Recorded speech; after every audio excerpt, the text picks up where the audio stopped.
আসুন আসুন যে কথা বলছিলাম খোদাকে ভয় করুন। আল্লাহর জন্য যারা, আমি বলেছিলাম না, তিনটি আমল যার মধ্যে থাকবে তার শরীরকে জাহান্নামের আগুন স্পর্শ করতে পারবে না। সামান্য শরীরের কোন অংশ পুড়ে গেলে বলুন আপনারা কি কষ্ট হয়, জ্বালা যন্ত্রণা। এই জন্য যারা পুড়ে মারা যায় তাদেরকে শহীদি দরজা বলা হয়, শাহাদাতের দরজা আল্লাহ নসিব করেন। পুড়ে মৃত্যু, জানেন, পুড়ে মৃত্যু, এত কষ্ট, শহীদি মৃত্যু। ভাইয়ের আমার বাবাজিরা, তাহলে এই শরীরটা জাহান্নামের আগুনে কি করে পুড়বো? তাহলে এই শরীরটাকে জাহান্নাম থেকে মা বোনেরা যদি বাঁচাতে চান, তাহলে আমি কয়েকটা কথা নবীজির হাদিস অনুযায়ী কথা বলছি, আমলগুলো করুন। তিনটি আমল করতে হবে। কয়টি আমল? জোরে বলুন কয়টি? তিনটি। তিনটির মধ্যে কটা বলেছি দেখি মনে আছে কিনা।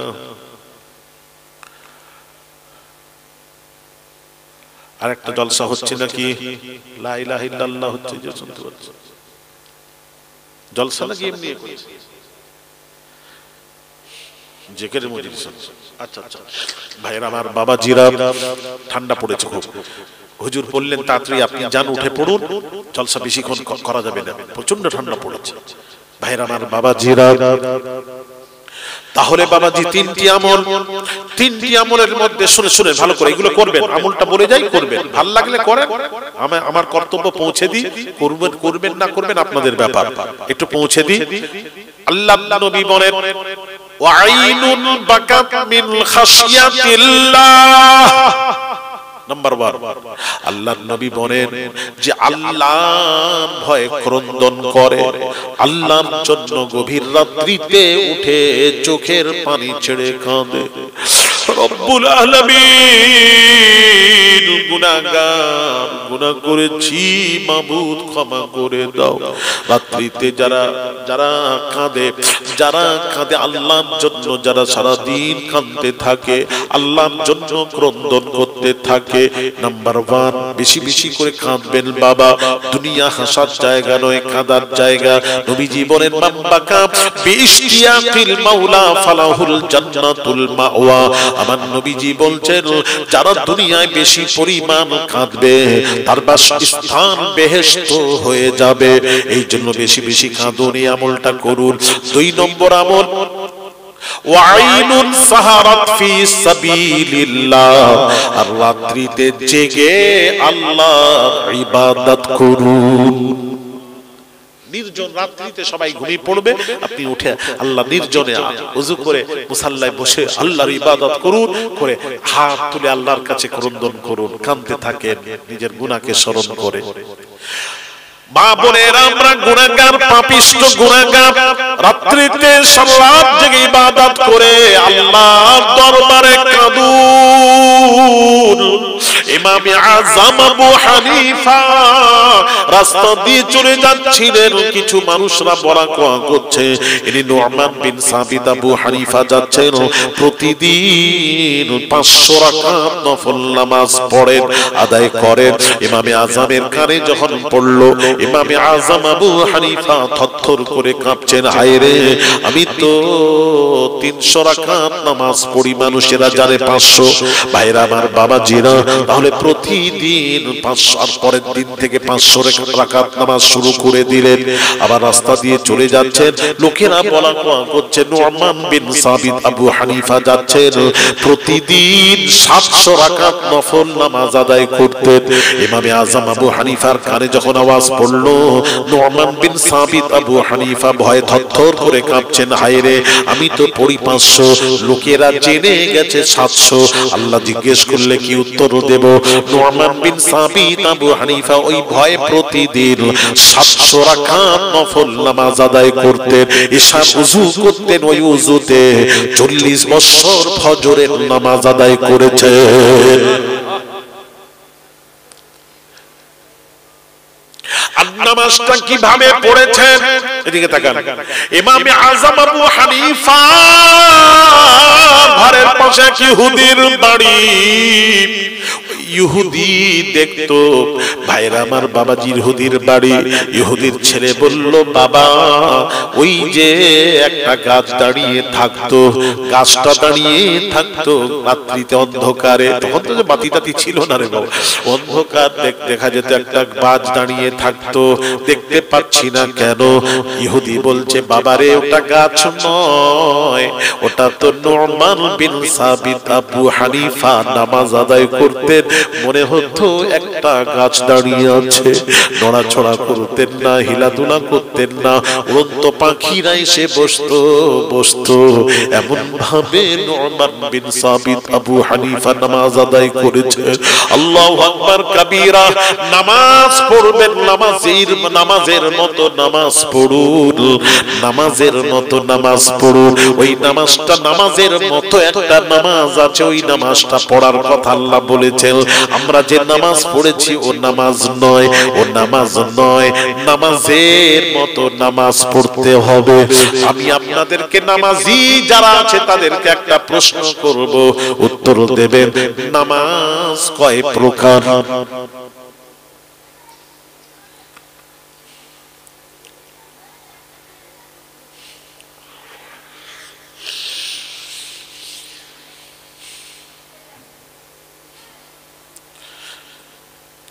আমরা যে নামাজ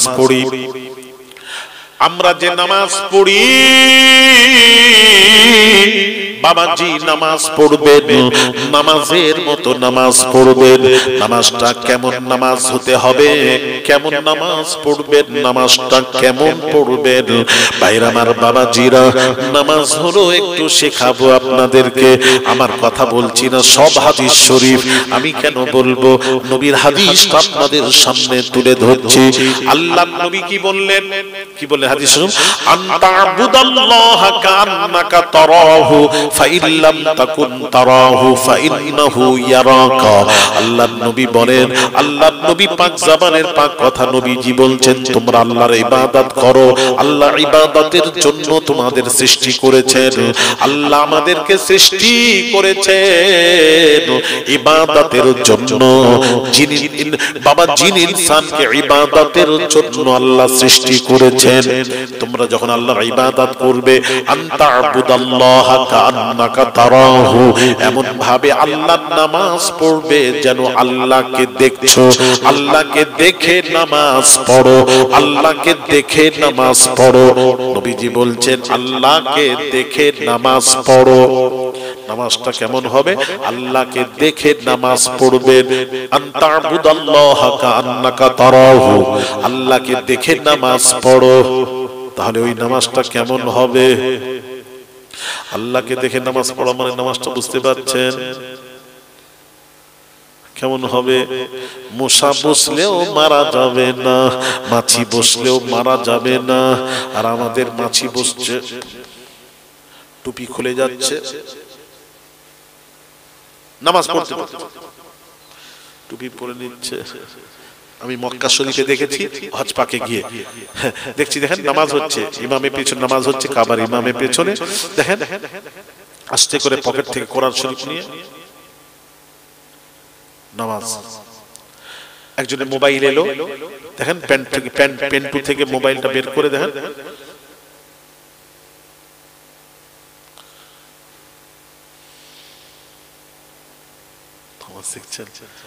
ডিজিটাল নামাজ। আল্লাহ হেফাজত করেন। ডিজিটাল নামাজ, নামাজ হচ্ছে, আমরা যেটা করি এগুলি নামাজ হচ্ছে। আল্লাহু আকবার। আলহামদুলিল্লাহি রাব্বিল আলামিন আর রহমানির রহিম মালিকি ইয়াউমিদ্দিন। তাই তো বাড়িতে 3 কেজি গোশতের কথা বলেছিল, আমি 1 কেজি কিনেছি। বিবি তো রেগে গেছে, তাই পালিয়ে এলাম। এখন আবার যাব, বিবি কি বলবে? আর রহমানির রহিম মালিকি ইয়াউমিদ্দিন, ইয়্যাকা না'বুদু ওয়া ইয়্যাকা নাস্তাঈন। এইবার মেহমান এলে মেহমানের মুখে কি ধরবো, কি দেব? তাদের ঘরে গেছিলাম, অনেক খেদমত করেছে, আমি কি করব? গায়রিল মাগদুবি আলাইহিম ওয়ালাদ-দাল্লিন। বড় বড় জলসায় যেখানে হয় না, সেখানে ঈদের চেয়েও বেশি খুশি হয়, জলসা হয়। বৎসরের ঝেউড়িরা সব, কত জামাই পান, মেয়ে জামাইরা সব ওই জলসায় আসে। জলসা এলে কি হবে, কুটুম আসে, কুটুমের জন্য রান্না টান্না করতে হয়। কত বুঝতে পেরেছেন? বিবি বলল যাও 5 কেজি গোশত নিয়ে এসো, বহু কুটুম এসেছে, তাদেরকে ধরতে হবে, তাদেরকে দিতে হবে। সে গিয়ে 2 কেজি গোশত 5 কেজি জায়গায় 2 কেজি দিয়েছে। অশান্তি হবে না? হবে কি হবে না? অশান্তি। এইবার সব মনটা ওই দিকে, আল্লাহু আকবার। তাই বিবির কাছে গেলে কি বলবে, আর রহমানির রহিম মালিক ইয়াউমিদ্দিন করতে করতে ভুলে গেছে 1 না 2, 1 না 2, 1 না 2। আপনাদের মধ্যে ভুল টুল হয়নি বোধহয়, মাশাআল্লাহ।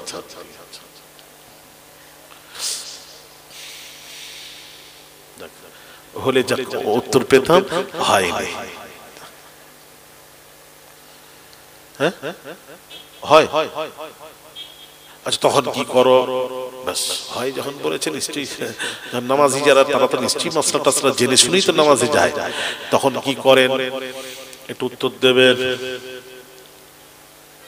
একজন উত্তর দেন, একজনই দেন, অসুবিধা নেই। ফিরে পড়তে হবে, হয়নি উত্তর, উত্তর দাও। একজন দেন।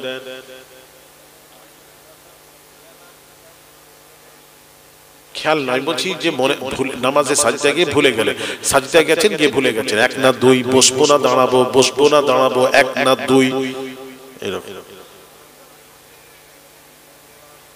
ও জোরে জোরে তিলাওয়াত করলেন, ওই 1-2 মনে পড়লেও জোরে জোরে তিলাওয়াত করলেন।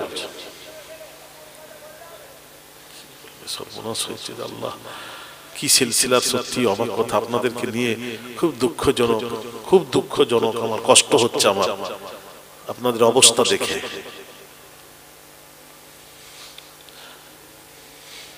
হ্যাঁ বলেন বলেন। হ্যাঁ ছেলেটা পড়াশোনা করেছে বলে বলছে। হ্যাঁ আছে বলেই তো করছে। তোমরা শিখাওনি কেন? এদেরকে শিখাবে নি? তুমি নিজেই শিখে থাকবে তো, কাউকে শিখাবে না। ঠিক আছে। আল্লাহর নবী, বিশ্ব নবী রাহমাতুল লিল আলামিন এই রকম সমস্যার সমাধান ফয়সালা দিয়ে গেছেন। নবীজি বলছেন, ইদা শাক্কা আহাদুকুম ফি সালাতিহি ফালইয়াতাহাররাস সাওয়াব। নবীজি বলছেন, রাওয়াহুল বুখারী। নবীজি বলছেন, নামাজি যখন নামাজ পড়ে, নামাজি যখন ভুল হয়ে যায়, সাজদায় গিয়ে ভুলে গেছেন আপনি 1 না 2, 1 না 2, উঠবো না বসবো, উঠে বসবো না দাঁড়াবো, বসবো না দাঁড়াবো, 2 রাকাত হলে বসতে হবে, 1 রাকাত হলে দাঁড়াতে হবে। আর তো আমি নিজেই ভুলে গেছি 1 না 2, 1 না 2। আমার নবী বলছেন, ওই রকম অবস্থা যদি হয়, তখন সাজদা অবস্থায় সিদ্ধান্ত নিয়ে নাও।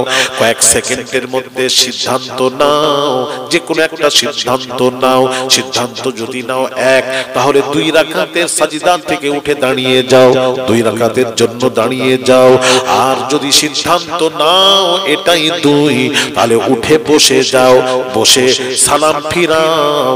কিন্তু আপনি 1 রাকাতে বসলেন, ওটা 1 রাকাতে, সালাম ফিরিয়ে দাও, তাহিয়াত পড়ে সালাম ফিরিয়ে দাও, ফিরিয়ে আবার সাহু সাজদা করো। কেন? সন্দেহ হয়েছে। এই সন্দেহের কারণে আপনাকে সাহু সাজদা করতে হবে। সাহু সাজদা করলে ওটা যদি 1 হয়, ওটাই আল্লাহ গ্রহণ করে নেবে।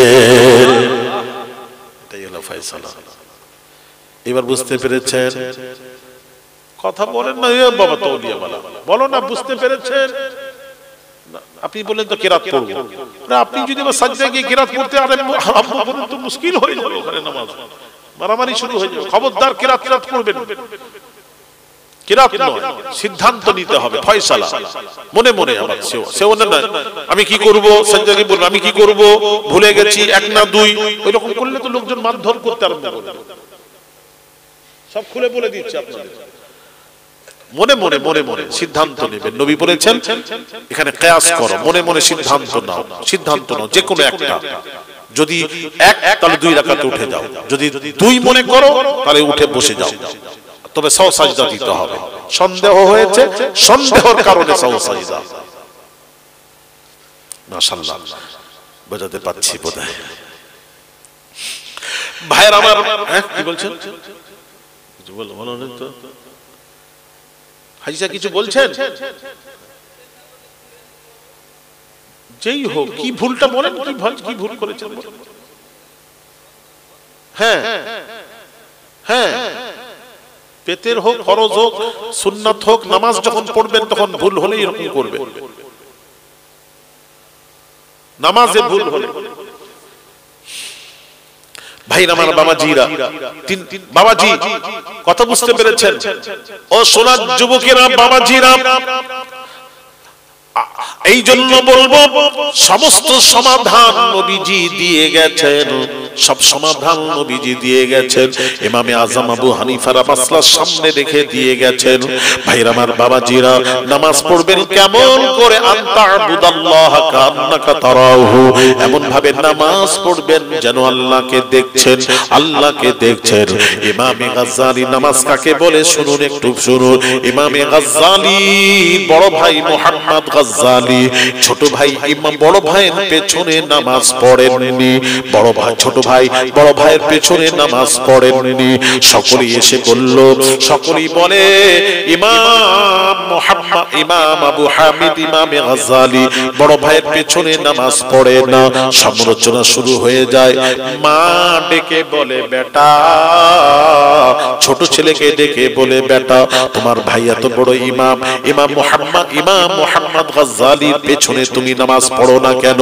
হাজার হাজার মানুষ তার ইক্তেদা করে, তার পেছনে নামাজ পড়ে, অনুসরণ করে, তুমি পড়ো না কেন? মা বলল, বেটা যাও, আমি তোমার মা আদেশ করছি, যাও বড় ভাইয়ের পেছনে নামাজ পড়বে, যাও। একটু শুনুন নামাজটা কেমন।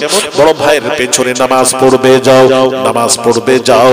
এবার ছোট ভাই বড় ভাইয়ের পেছনে নামাজ পড়তে গেছে, এদিকে তাকান, নামাজ পড়তে গেছে, নিয়ত করেছে আল্লাহু আকবার, রুকু করেছেন ইমাম সাহেব, মুক্তাদিরাও রুকুতে গেছে, সাজদায় গেছে।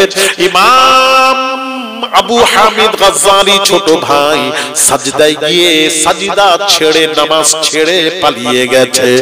সমালোচনা শুরু হয়ে গেছে। এতদিন নামাজ পড়তে আসে না, আজকে যদিও বা এলো, সাজদার থেকে পালিয়ে গেল। পাশের লোকেরা শুরু হয়ে গেল সমালোচনা।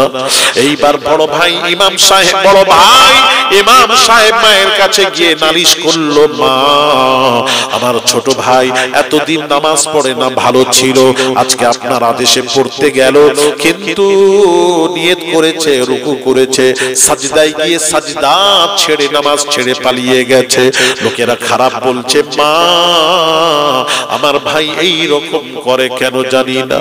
মা ডাকলো ছেলেকে, আবু হামিদ ইমামে গাজ্জালিকে মা ডেকে বললেন, বেটারে, তুমি সাজদা থেকে পালিয়ে এসেছো? জি মা, পালিয়ে এসেছি। মা ছেলেকে মেরেছে। মার খাওয়ার পর আবু হামিদ ইমামে গাজ্জালি বলছেন, ও মা, এবার মার খেয়ে নিয়েছি, এবার বলবেন আমাকে কোন অপরাধের জন্য মারলেন? অপরাধটা একটু জানতে চাই, অপরাধটা কি আমাকে বলবেন? মা বলল, বেটা, অপরাধ হলো সাজদা থেকে পালিয়ে আসাটা হলো তোমার জন্য বড় অপরাধ। তখন আবু হামিদ গাজ্জালি ছেলে বলছে, মা গো, আমি যখন নিয়ত করেছিলাম তখন পালালাম না, আমি যখন রুকুতে গেছিলাম তখনও তো পালাতে পারতাম, তখন পালালাম না, সাজদার সময় পালালাম কেন? একটা কারণ থাকবে, ওই কারণটা জিজ্ঞেস না করে মারলেন কেন?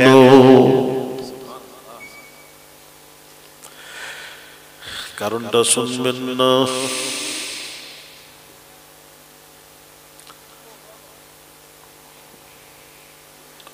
শুনবেন না?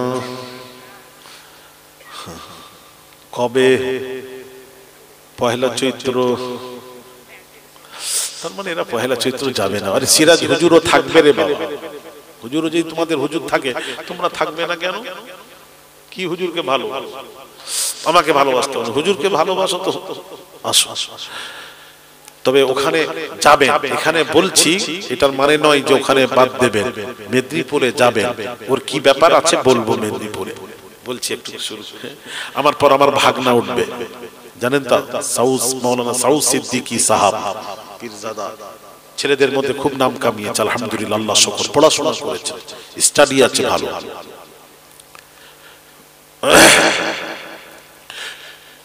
হ্যাঁ, কি শুনবেন বললেন? ধরো আমি ভুলে গেছি, কি শুনবেন বললেন?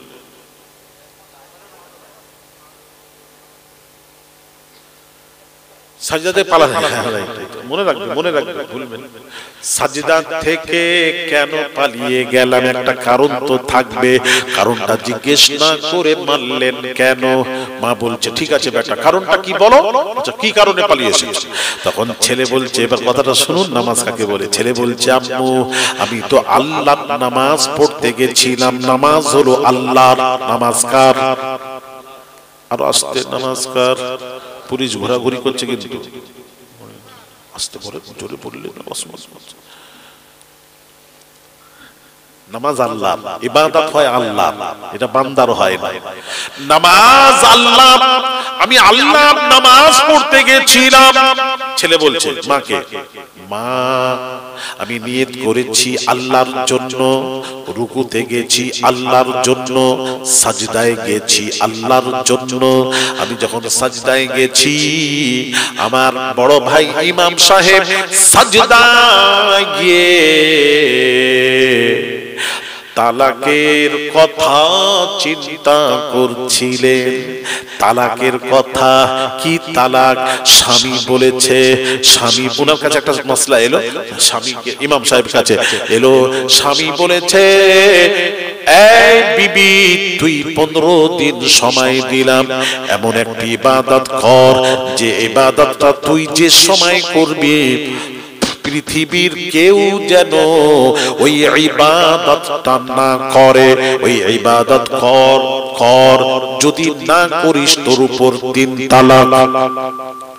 এখন মেয়ে বিবি চিন্তায় পড়ে গেল, আমি নামাজ পড়বো, নামাজটাও ইবাদত, নামাজ পড়বো, আমার স্বামী শর্ত দিয়েছে যে সময় তুই নামাজ পড়বি পৃথিবীর কেউ যেন ওই সময় নামাজ না পড়ে, যদি পড়ে তোর উপর 3 তালাক। কোরআন তেলাওয়াত তুই যখন করবি পৃথিবীর ওই সময় যদি কেউ তেলাওয়াত করে তোর উপর 3 তালাক।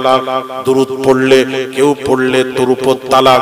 মানে হচ্ছে যে তুই ইবাদত, এমন একটি আল্লাহর ইবাদত কর যে ইবাদতটা তুই যে সময় করবি পৃথিবীর কোন মুসলমান ওই ইবাদত না করে, কোন মুসলমান নর নারী না করে, যদি করে তোর উপর 3 তালাক, 3 তালাক, 3 তালাক। 15 দিন সময় দিলাম। ওটা কি ইবাদত?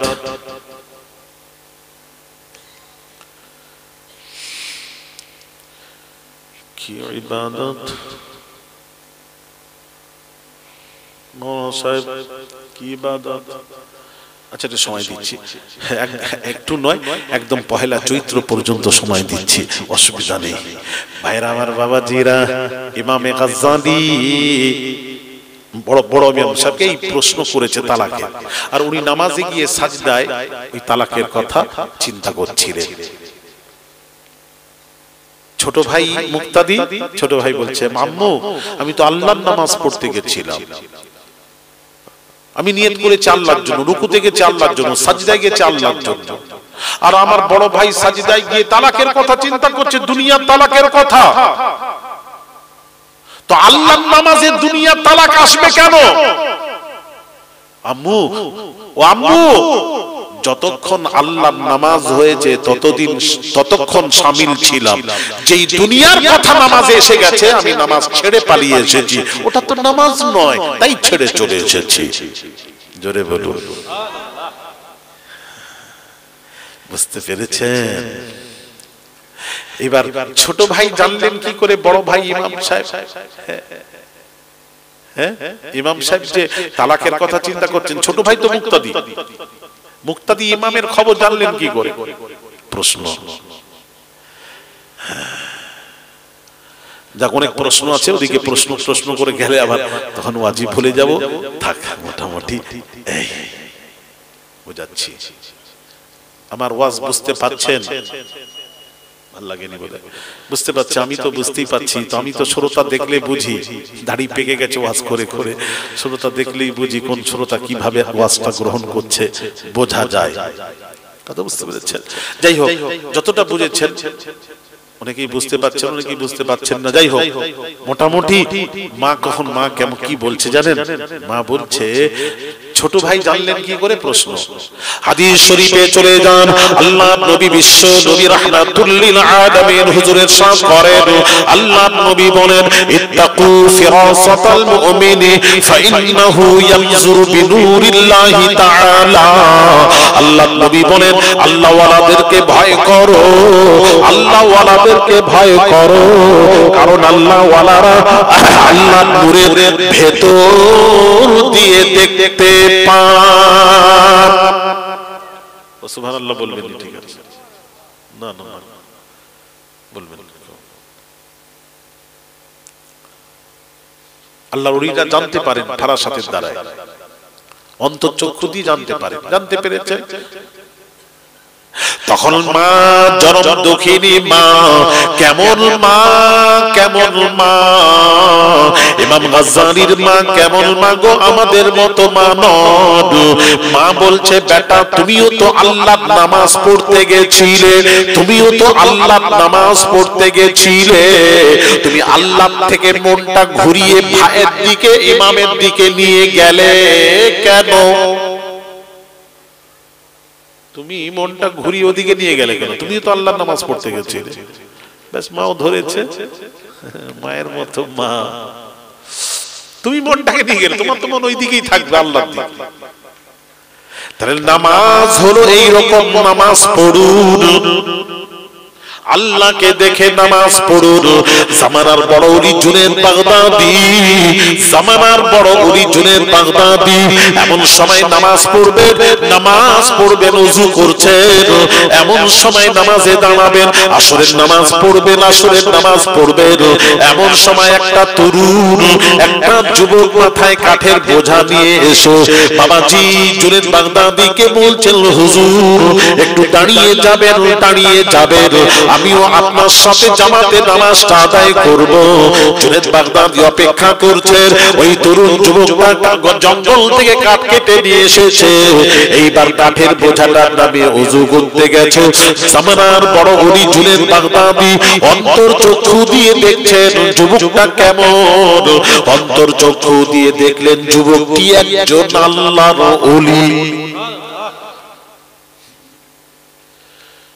যুবকটা একজন আল্লাহর ওলি, যেই দেখে নিয়েছেন, আগে তো দেখে নিয়েছেন, এবার যুবকটা যেই এসেছে, জুনেদ বাগদাদি জামানার বড় ওলি জুনেদ বাগদাদি বলছেন, বাবা তুমি আসরের ইমামতি তুমি করো। যুবকটাকে বলছেন। যুবকটি বলেছিল, এই জামানার বড় ওলি জুনেদ, আমার খুব ইচ্ছা আকাঙ্ক্ষা নিয়ে এসেছি, আপনি আমার ইমাম হবেন, আমি আপনার মুক্তাদি হব, এই আশা নিয়ে আপনার কাছে এসেছি, আপনি ইমামতি করুন। জুনেদ বাগদাদি বললেন, না না না, আমি যেটা বলি সেটা শোনো, বড়দের হুকুম তামিল করা এটাও হলো আদর, চলো নামাজ তুমি পড়াও। দেখে নিয়েছেন তো, নামাজটা তুমি পড়াও। হুকুম, বড়রা হুকুম করলে তামিল করতে হয়।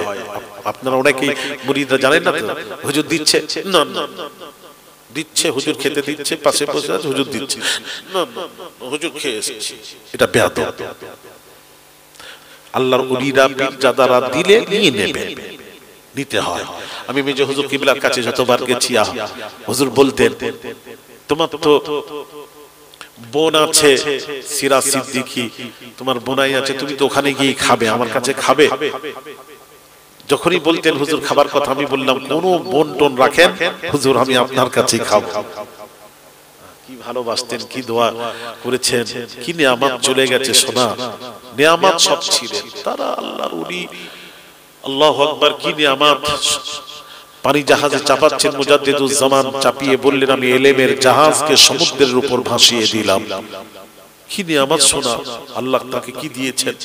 50 লক্ষ মুসলমান যার জানাজার নামাজে শামিল হয়েছে কম কথা 50 লক্ষ প্রেজেন্ট ছিলাম বাবা। এত বড় জানাজা পড়ি, এত বড় জানাজা পড়ি ভাইরা আমার, বাবাজিরা দোয়া আছে, হুজুর কিবলাদের দোয়া আছে, আল্লাহ কি নিয়ামত দিয়েছিলেন সব। তো কথা হলো বাবাজি, যে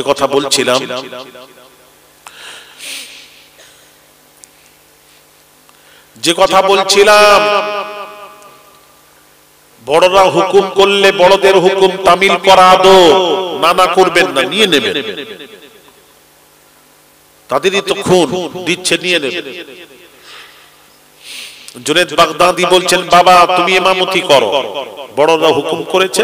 দেখেন আসরের আউয়াল ওয়াক্তে নবীজি বলেছেন আসসালাতু আলা ওয়াক্তিহা ফি রিওয়ায়াতিন লিআউয়ালি ওয়াক্তিহা, আল্লাহ নবী বলেন আউয়াল ওয়াক্তে নামাজ আদায় করো।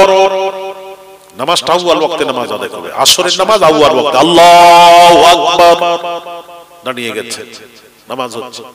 এইবার রুকুতে গেছেন, সাজদায় গেছেন, নামাজ সমাপ্ত হয়ে গেলে বাবা জুনেদ বাগদাদি জামানার বড় ওলি জুনেদ বাগদাদি তিনি বলছেন, জুনেদ বাগদাদি হুজুর তিনি বলছেন, জুনেদ বাগদাদি বলছেন, ও বাবা গো, জুনেদ বাগদাদি বলছেন, বাবা গো তুমি রুকু সাজদাতে এত দেরি করছিলে কেন? জিজ্ঞেস করছেন, রুকু সাজদাতে এত দেরি করছিলে কেন?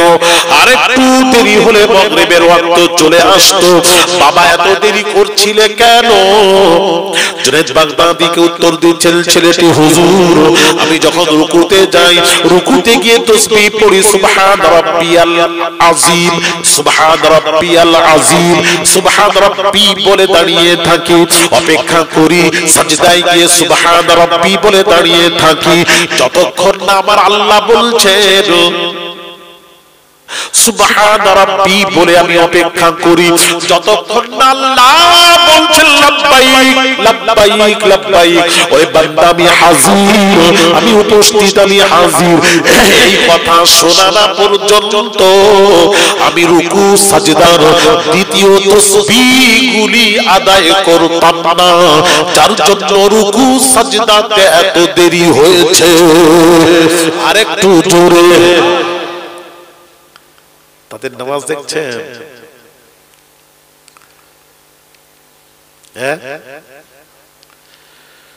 আল্লাহু আকবার কবীরা।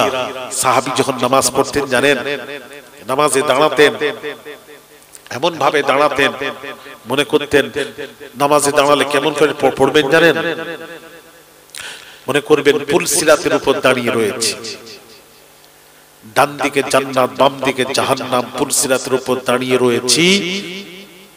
হ্যাঁ, হাতিম আসিম বিন ইউসুফকে জিজ্ঞেস করছেন, হুজুর আপনি, হাতিম আসিম ইবনে ইউসুফকে জিজ্ঞেস করছেন, হুজুর আপনি কেমন ভাবে নামাজ আদায় করেন? আসিম ইবনে ইউসুফ বলছেন, আমি যখন নামাজ পড়ি মনে করি পুলসিরাতে দাঁড়িয়ে আছি, পুলসিরাতে ডান দিকে জান্নাত, বাম দিকে জাহান্নাম, পুলসিরাতে দাঁড়িয়ে আছি, আজরাইল আমার রূহ কবজ করার জন্য সামনে হাজির, পিছনে হাজির, আল্লাহ আমার সামনে হাজির। এইভাবে আমি নামাজ আদায় করি। কতদিন নামাজ পড়ছেন এইভাবে? 40 বছর ধরে এইভাবে নামাজ আদায় করছি। জোরে বলুন, 40 বছর নামাজ আদায় করছি। তাহলে এমন ভাবে নামাজ পড়বেন, নবী বলছেন আল্লাহকে দেখে নামাজ পড়ুন, দেখে নামাজ পড়ুন। ওই অবস্থা যদি করতে না পারেন তখন কি করবেন? দ্বিতীয় স্টেজ নামাজে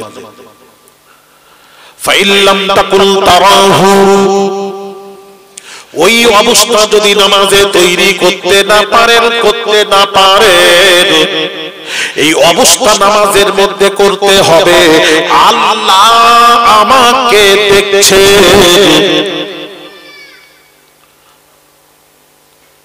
ফাইল্লাম ইয়াকুন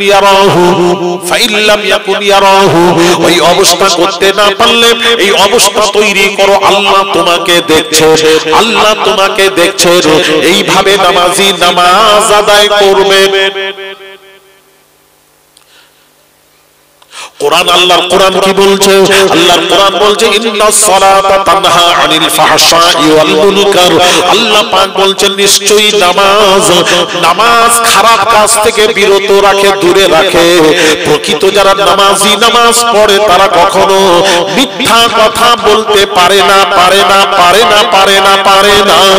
আল্লাহর নবী বলেন, আল্লাহর কোরআন বলছে, আল্লাহ বলেন যারা প্রকৃত নামাজি তারা কখনো মানুষের হক নষ্ট করতে পারে না, পারে না, পারে না। যারা প্রকৃত নামাজি তারা মানুষকে কষ্ট দিতে পারে না, পারে না, পারে না। জবান হাতের দ্বারাই মানুষকে কষ্ট দেবে না, দেবে না, দেবে না। যারা নামাজি, নামাজ পড়বে, প্রকৃত নামাজিরা সুদ খেতে পারে না, ঘুষ খেতে পারে না, হারাম খেতে পারে না, গীবত পরনিন্দা পরচর্চা করতে পারে না, অহংকার, তাকাব্বুর, রিয়া, হাসাদ, কিনা, বুগজ এগুলি করতে পারে না, পারে না, পারে না। এসব গুলি থেকে নামাজ দূরে রাখে। তাহলে আমাকে বোঝাবেন, যারা আমরা নামাজি, নামাজ পড়ি, যারা আমরা নামাজ পড়ি, তাহলে তারা বলেন মিথ্যা বলে না তো? কথা বলো না কেন, একটু বলো। সুদ, ঘুষ, সুদ খায় না তো, ঘুষ খায় না তো, কারুর মানুষ কারুর হক আদায়, হক মেরে খায় না তো, এইরকম নেই তো, নামাজিদের মধ্যে নেই তো। গ্রামে থাকুক, আমি নামাজির কথা বলছি, নামাজির মধ্যে নেই তো। আর কথা বলবেনই তো না, আর বলবেন। তখন বেশ বলছিলে, এখন চুপ হয়ে গেলে কথা বলেন। কাউকে কষ্ট দেননি তো?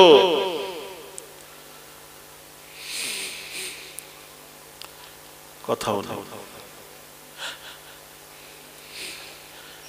এই শোনা, একটা কথা বলে চলে যায় বাবা, যা দেরি নয়, বলুন তো দেখি।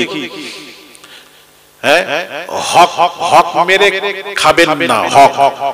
আচ্ছা, আপনারা আপনাদের স্ত্রীর দেনমোহর গুলো দিয়ে দিয়েছেন তো? কারা কারা দিয়ে দিয়েছেন হাত তোলেন, হাত তোলেন। যারা দিয়েছেন হাত তোলেন। কেউ দেয়নি? তাহলে হাত তুললেন কেন?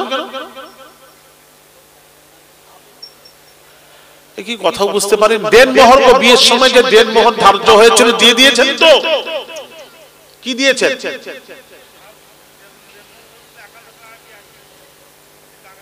টাকা দিয়ে দিয়েছেন। কেউ বাকি রাখেননি তো? অনেক বাকিও আছে।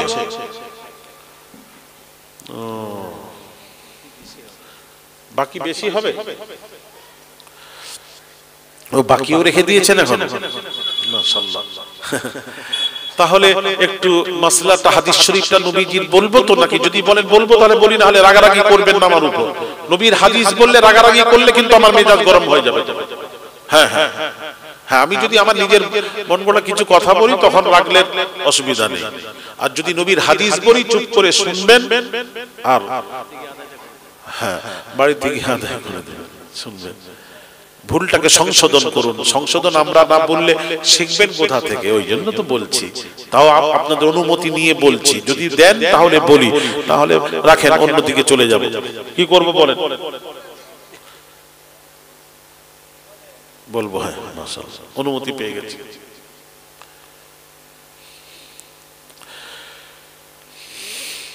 দেখেন দেনমোহর কেমন করে মাপ হয়? কিছু টাকা দিয়ে বললো মাপ করে দে, স্ত্রী মাপ বললো মাপ করে দিলাম, হয়ে গেল একটা মাপ।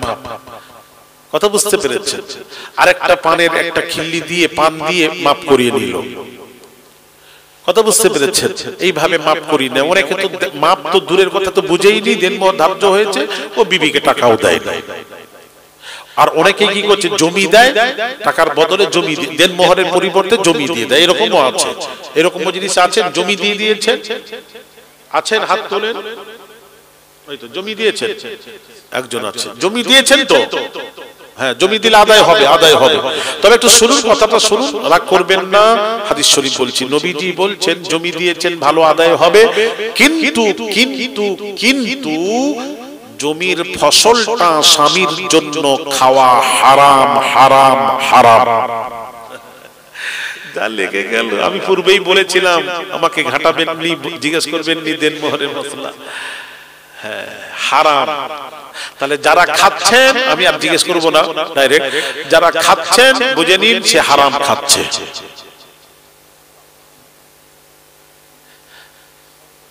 এইবার বলেন কি হবে? হ্যাঁ, ভুল মানে কি? হারাম গো, হারাম বুঝেন তো? হারাম মানে কি? একদম জমিটা দেওয়া ভুল হয়েছে? ভুল হয়নি, জমির ফসল খাওয়াটা ভুল হয়েছে। ফসল খাবেন না আপনি, জমি দিতে পারেন, ফসল খাওয়া যাবে না, এইটাই বলছি। ফসল খাওয়া স্বামীর জন্য হারাম। টাকা পয়সা খাবে? আরে আপনি খাবেন না বলছি তো, ওটা তো ওর হক স্ত্রীর। আপনি যখন স্ত্রীকে কেমন দিয়েছেন? আমি তো দিয়ে দিলাম, আমাকে একটা মোবাইল দিয়ে দিলেন, ওটা তো আমার।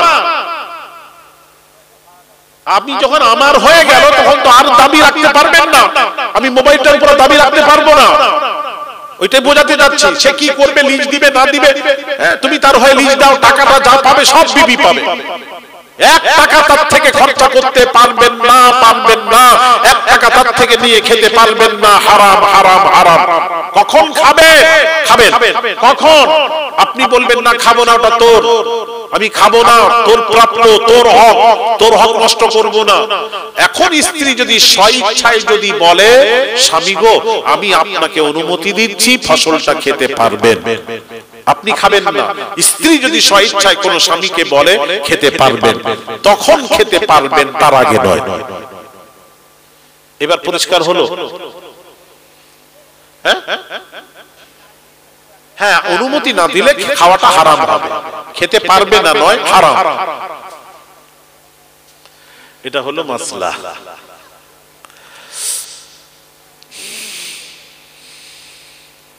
আবার এই ওয়াজ শুনে আবার বলবেন না আপনি গিয়ে, বিবি হুজুর বলেছেন ওয়াজ শুনেছি, তবে তুমি যদি না বল, অনুমতি না দিলে কিন্তু আমি খেতে পারবো না, এটাও বলা যাবে না। ওটাও বলে দিই। ইমামে আযম আবু হানিফা কি বলেছে জানেন?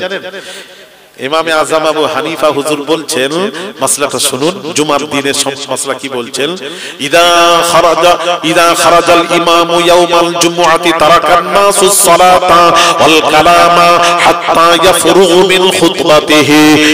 ইমামে আযম আবু হানিফা হুজুর বলেছেন, যখন জুমার দিন খুতবা শুরু হয়ে যায়, খুতবা শুরু হয়ে যায়, আপনারা কেউ নামাজিরা তখন গিয়ে খবরদার নতুন করে নিয়ত করবেন না, নামাজের নিয়ত বাঁধবেন না। তারাকান নাসুস সালাত, নামাজ ছেড়ে দাও, কোন নামাজ পড়া যাবে না, ওই খুতবার সময় নামাজ পড়া যাবে না, যাবে না। খুতবা যখন ইমাম সাহেব দেয়, ফারিস্তা কলম লেখা বন্ধ করে, বাবাজি ইমামের খুতবা শুনে, শোনাটা ওয়াজিব বাবা, তখন কোন নামাজ পড়া যাবে না। তারাকান নাসুস সালাত, নামাজ ছেড়ে দাও, ওয়াল কালাম, কথা বলা যাবে না, তেলাওয়াত করা যাবে না, দুরূদ পড়া যাবে না। কারণ হলো যোহরের নামাজ ফরজ নামাজ হলো 4 রাকাত, আর জুম্মার 2 রাকাত, খুতবাটাও 2 রাকাতের মধ্যে শামিল হয়েছে। আর তাহিয়াতে যেভাবে বসে ওইভাবে বসবেন। খুতবার সময় বাবাজি চাঁদা হয়, বিবাদে চাঁদা হয় জুমার দিন। খুতবা চলাকালীন আপনি ডিবাটা খবরদার ছাড়বেন না, ছাড়বেন না, তার আগে চাঁদাটা করে দেবেন। বুঝতে পারছি না? চাঁদা টাঁদা যা করবেন তারপরে করুন, নাহলে আগে করুন। খুতবা চলাকালীন কোনো চাঁদা করা যাবে না, চাঁদা করা যাবে না, ডিব্বা বাড়ানো যাবে না, এদিক ওদিক তাকানো যাবে না। চুপ করে বসে খুতবা শুনুন। কেউ কথা বলছে, দুরূদ পড়া যাবে না, সে সময় দুরূদও পড়া যাবে না, জানেন? দুরূদ পড়া যাবে না। হ্যাঁ, এবার কেউ কথা বলছে, অনেকে কি করে জানেন? জানে অনেকে বলে, এই চুপ কর, কথা বলা যাবে না জুমার দিন, চুপ কর, ও তো কথা বললো। আরে ও তো বললো চুপ কর, মানে তুমি তো বললে, ওটাও বলা যাবে না। একজন কথা বলছে তাকে চুপ কর, এটাও বলা যাবে না। তদ্রূপ স্ত্রীকে গিয়ে বলবেন না যে তুই যদি ক্ষমা করিস তবে ক্ষমা হবে, নচেত তুই যদি বলিস খেতে পারো তবে খাবো, নচেত খেতে পারবো না। তখন স্ত্রী তো স্বাভাবিক বলবে না তাহলে খান, অনুমতি দিলাম। একটু টেনে বললো হবে না। আমি কি বললাম ভালো করে বুঝবেন, স্বইচ্ছা আপনি তো পরিষ্কার বলবেন না খাবো না, ওটা তোমার, পরিষ্কার প্রথম থেকেই বলবেন।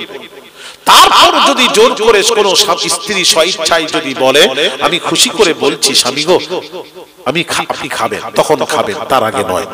এক।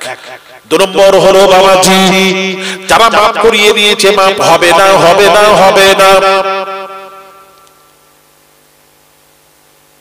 স্বইচ্ছায় মাফ না করলে হবে না, হবে না, হবে না।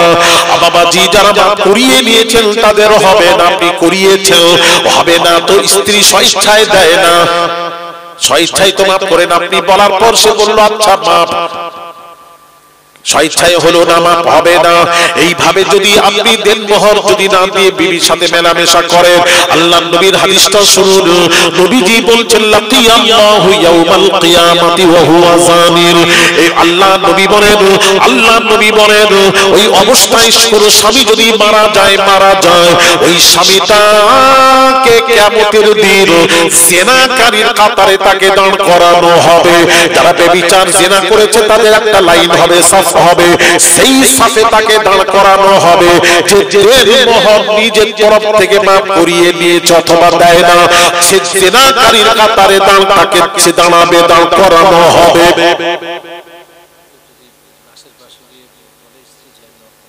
না হবে কি আশ্চর্য ব্যাপার, আল্লাহ এ কি করছেন আপনারা? সমাজ কোথায় গেল কিছু মনেই করছেন না।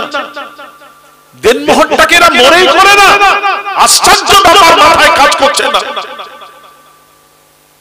খালি খুদে খুদে বিয়ে করে নিল, দেনমোহরটা দিতে পারবে না, এত কষ্ট কেন? দেনমোহর দেওয়া ওয়াতুন নিসা সাদকাতিহিন্না নিহলা, দেনমোহর দেওয়া ওয়াজিব, ওয়াজিব, ওয়াজিব, দিতেই হবে তার প্রাপ্য। স্ত্রী যতই ধনী হোক স্ত্রীকে দেনমোহর মিটিয়ে দিতে হবে। কখন দেবেন সিস্টেমটা জানেন? কখন দেবেন? স্ত্রীর দেনমোহর দিতে হয়, নিয়ম হলো স্ত্রীকে স্পর্শ করার পূর্বে স্ত্রীর দেনমোহর দিয়ে তারপর তাকে স্পর্শ করো, তার আগে নয়।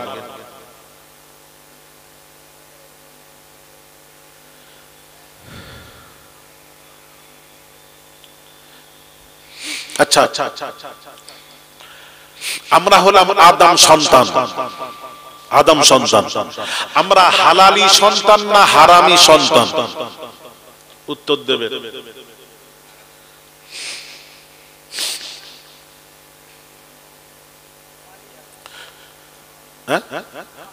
হালাল। কতক্ষণ চুপ করে থাকতে পারেন? আমি একটু চুপ করতাম, একটু রেস্ট নিয়ে নিতাম। কথা না বললে কিন্তু আমিও চুপ থাকবো। হ্যাঁ না বলতেই হবে আপনাদেরকে, দুটো একটা, জানলে বলবেন জানি, না বললেন বলবেন না, বলতেই হবে। তাহলে মুরব্বী বললেন হালালি। আচ্ছা, এবার প্রশ্নের উত্তর দেবেন, কোন জিনিসটা আমাদেরকে হালাল করলো?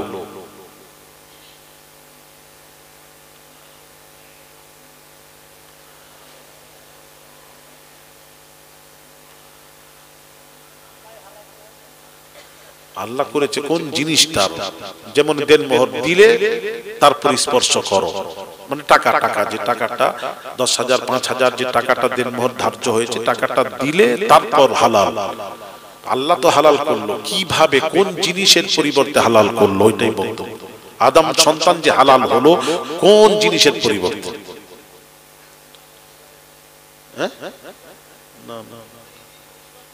কিসে? হ্যাঁ হ্যাঁ, মাশাআল্লাহ মাশাআল্লাহ মাশাআল্লাহ। যাক আমি একটাকে পেলাম এখন, আমার ওয়াজ পড়ে শুনেছে বোধহয়। ভাইরা আমার, বাবাজিরা ও সোনার যুবকেরা, বাবাজিরা, আদম দেনমোহর কোথা থেকে এসেছে একটু শুনিয়ে দিই, মা বোনেরা শুনবেন। আদম আলা নবিয়িনা আলাইহিস সালাতু ওয়াস সালাম প্রথম মানুষ। আদম নবীর বাম পাজর থেকে মা হাওয়াকে আল্লাহ পয়দা করলেন। মা হাওয়াকে পয়দা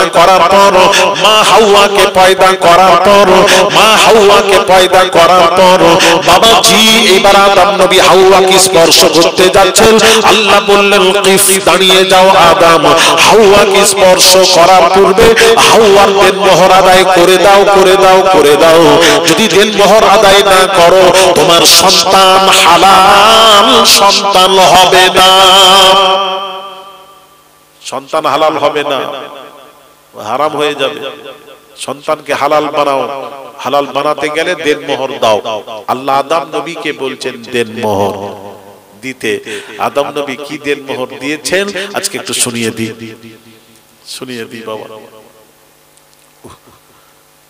ভাইরামার বাবাজিরা ও সোনার যুবকেরা বাবাজিরা, আদম আলাইহিস সালাতু ওয়াস সালাম এইবার খুঁজছেন দেনমোহর কি দেওয়া যায়।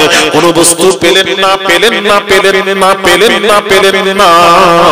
আদম নবী তখন কি করলেন? আল্লাহ রাব্বুল আলামিনকে বলেন মাবুদ, দেওয়ার মতো কোন বস্তু পাচ্ছি না। আল্লাহ পাক বললেন এ আদম শোনো, তুমি এক কাজ করো, আখিরি জামানার পয়গম্বর আমি আল্লাহ যাকে রাসূল হিসেবে গ্রহণ করে নিয়েছি, ওই আখিরি জামানার পয়গম্বর নবী মুহাম্মদুর রাসূলুল্লাহ সাল্লাল্লাহু আলাইহি ওয়াসাল্লামের উপর 20 বার দুরূদ শরীফ পড়ে নাও।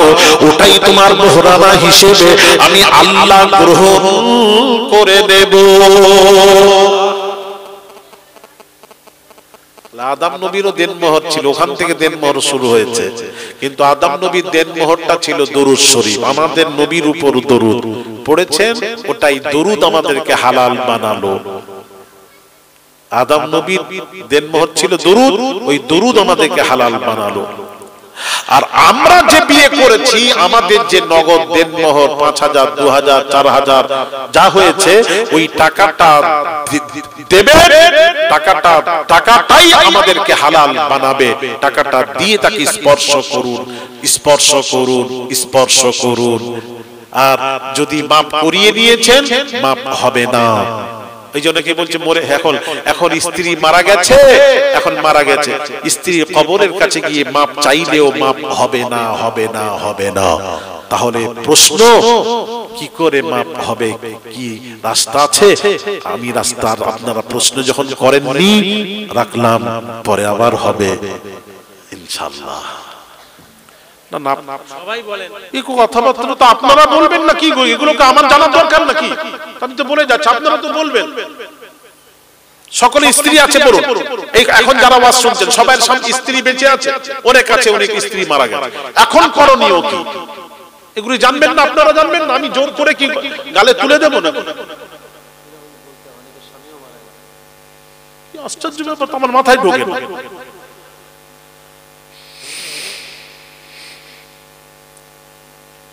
বলেন কি বলছেন?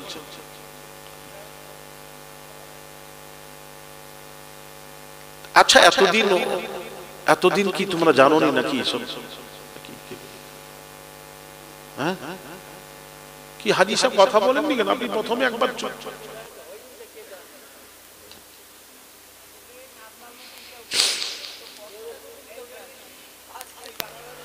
না এগুলো জানার দরকার আছে কিনা বলুন, আপনারা বলুন। এগুলো তো ছেলে খেলা নয়। আপনি ফিকার কিতাব পড়ুন না, আপনি মাথা খারাপ হয়ে যাবে দেনমোহরের মশলা পড়লে। বলিনি তাহলে আজকে জানার দরকার আছে তো? তাহলে আপনারা তো জিজ্ঞেস করবেন তো, হুজুর স্বামী স্ত্রী মারা গেছে এখন কি করবো হুজুর? টপ তো জিজ্ঞেস করতে হয়। আমি জলসা যেখানে যাই আমি বারবার বলেছি, ওয়াজ নসিহত যখন হয় আপনাদের কিছু প্রশ্ন হলে আদবের সাথে, আমরা তো বেয়াদবি নয়। বা হুজুর নামলেন, কেউ নামলেন, আমরা নামলাম, হুজুর একটু বলবেন না হুজুর, একটু শিখবো। এখানে বললে কি হয়, সকলে শিখা হয়। শিখতে এসেছি এটাই বোঝাতে চাচ্ছি। আমি কি বোঝাতে পারছি না বোধ আপনাদের? আমরা কি করতে এসেছি? চুপ করে বসে মুখ দেখতে এসে খেয়ে দিয়ে চলে যাবো এই করতে এসেছি, না কিছু জানতে এসেছি? আর আমরা কিছু জানাতে এসেছি, এইটাই তো বক্তব্য। তাহলে শুনুন, একটু বলবো। আপনারা তো বলেছেন, আপনাদের অনুমতি নিয়ে কিন্তু বলেছে, আপনারা বলেছেন বলে আমি বললাম, নাহলে এই বিষয়টা আমি আর যেতাম না। এই বিষয়টা আমরা জানিনি, বেশিরভাগ আমরা বলি না কেন, আলেমরা বলেনি কেন আমি জানি না। আলেমদের বলা দরকার, ইমামদের বলা দরকার, এগুলি জানার দরকার। কি রে বাবা জানতে হবে বলে জানাজানি। ভাইরা আমার, বাবাজিরা, আমি এখনো কিন্তু ঘড়ি দেখিনি, কত টাইম হচ্ছে দেখিনি আর দেখবো নি এখনো পর্যন্ত। ঘড়ি দেখলে অসুবিধা থাক, যত ঘুরতে দাও ঘড়িকে। ভাইরা আমার, বাবাজিরা, মাসলাটা শুনুন। মাসলা বলছি, আমি এমনি বলিনি মাসলা, আমি তো বড় বড় জায়গায় ওয়াজ করি, বলি আলেম ওলামা শোনেন। ভাইরা আমার, বাবাজিরা ও সোনার যুবকেরা, বাবাজিরা শুনুন। মাসলাটা হলো, এখন যদি কোনো স্বামী শুনছেন তার স্ত্রী মারা গেছে, বাবা স্ত্রী মারা গেছে, এখন আপনার মনে হচ্ছে হায় রে জানতাম না, অজানায় মানুষ অনেক কিছু করে, জানি না এখন কি করব।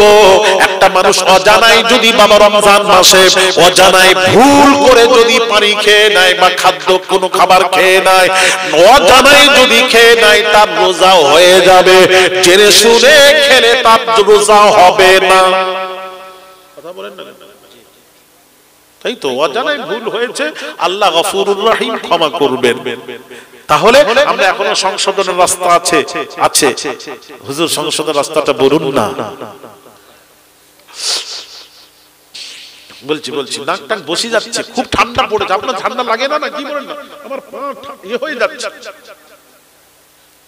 মোজাটা পড়লাম না কেন, ভুল করেছি বাবা, এটাকে ঘিরে দেওয়া দরকার ছিল। আজকেই মনে হচ্ছে বেশি, আজকে ঠান্ডা বেশি না, আজকে একটু বেশি মনে হচ্ছে। যাই ভাইরা আমার, বাবাজিরা, একটু শোনেন। স্বামী আছে, মনে করছে হায় রে আমি হুজুরের মুখে শুনলাম দেনমোহরের ব্যাপারটা জানি না, তাহলে এখন আমি বিবিকে দিয়ে দেব, কিন্তু বিবি মারা গেছে, এখন করণীয় কি? বিবির কবরের কাছে কি ক্ষমা চাইবো না হবে না? এখন করণীয় হলো, বাবা ও বাবাজিরা, যুবকেরা শুনুন, ও বাবাজিরা শুনুন, আপনারা শুনুন, একটু ভালো করে শুনুন। এখন করণীয় হলো, ওই আপনার স্ত্রীর ঔরসে যদি কোনো সন্তান থাকে, অর্থাৎ আপনার কোনো সন্তান যদি বেঁচে থাকে, সন্তান থাকে, ওই দেনমোহরের টাকাটা সন্তানকে ভাগ করে দিয়ে দিন। তবুও দেনমোহর ক্ষমা নেই, ক্ষমা হবে না। ওই আপনার বাচ্চাদেরকে টাকাটা দিয়ে দেবেন। কি বলছেন? আর কোনো প্রশ্ন নেই তো? ও আচ্ছা, হ্যাঁ, কি বলছেন? ও আমরা মুখ ঢেকে কথা বলে কেন? ওর যত ঠান্ডা ওকেই লেগেছে। আল্লাহ কম্বল টম্বল সব নিয়ে এসছে, তবুও যেন মুখ ঢেকে, মানে আমার মনে হয় করুণার বেশি ভয় করে। ও বলছে বাবা আমি করুণার থেকে আমি বাঁচবো। আচ্ছা, হ্যাঁ, কি বলছো বলো?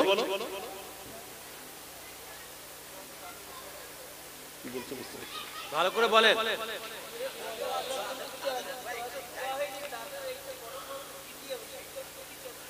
বলছি এখন যারা মারা গেছে তারটা হোক না, মরে গেছে, এখন কি করবেন?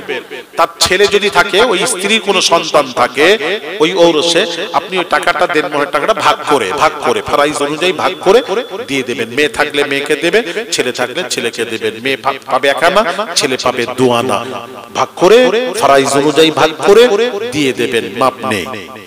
এবার প্রশ্ন, হ্যাঁ, স্বামী বেঁচে থাকলে স্বামী দেবে ছেলেদের। এইবার প্রশ্ন হবে, ছেলে যদি না থাকে?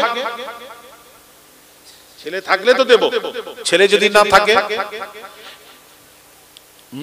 মেয়েকে দেবেন। মেয়ে যদি না থাকে, প্রশ্ন কি বলছে? হ্যাঁ, ওইটা বলছে, ছেলে মেয়ে না থাকলে এখন এই টাকাটা কোনো মসজিদ, মাদ্রাসায়, জলসায় খবরদার ভুলে দেবেন না, হবে না। যেটা বলছি, বা আমার কথা যদি ভালো না লাগে, মনে না লাগে, ভালো আলেমকে গিয়ে জিজ্ঞেস করে নেবেন, করে নিয়ে আমল করবেন।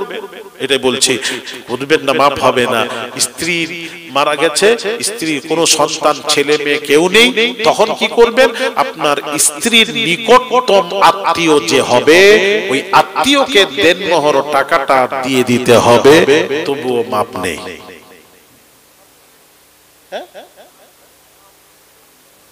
কি বলছি? আল্লাহ কি বলছেন, আর আত্মীয়কে দিতে হবে, মানে তোমার স্ত্রীর বোন, মানে তোমার খালা, কথা বুঝতে পেরেছো, তোমার মামা থাকে, হ্যাঁ স্ত্রীর কেউ রক্ত নিকটতম যে থাকবে, তাদের মধ্যে যে নিকটতম থাকবে তাকে দিয়ে দেবে, তারপরও দেনমোহর মাপ নেই। এবার যাদের স্ত্রী আছে তাদেরকে বলবো আপনারা আজকে আর নয়, মাপ টাপ নয়, হবে না, শোনো আপনারা টাকাটা দিয়ে দেবেন, সব টাকাটা দিয়ে দেবেন, দেনমোহরের টাকাটা তারা দিবেন। এটা নিয়ম হচ্ছে তারা নেবে, তার থেকে ছাগল একটা বকরি কিনবে, মোরগ কিনবে, পুষবে, তার থেকে দুটো ছাগল করবে, দুটো বকরি হবে, কিছু পয়সা জমাবে, তার মনে হবে জলসা হচ্ছে, আমার বাপ মরে গেছেন, মা মরে গেছেন, আমি আমার টাকা থেকে ইসালে সওয়াবে বাপ মায়ের রুহের মাগফিরাতের উদ্দেশ্যে কিছু দান করব, কিছু মন চাইবে নিজের, সে নিজের টাকা থেকে সে খরচা করবে। ওই টাকার উপর স্বামীর কোনো দাবি থাকবে না, থাকবে না, থাকবে না। ওই টাকা থেকে স্বামীর বিপদে পড়লো, ওই স্ত্রী ওই টাকা থেকে আবার স্বামীকে ডাক্তার দেখাবে, চিকিৎসা করবে, ও কি রেখে দিবে? আপনাকে দেখবে না? আপনার জন্য আপনাকেও দেখবে।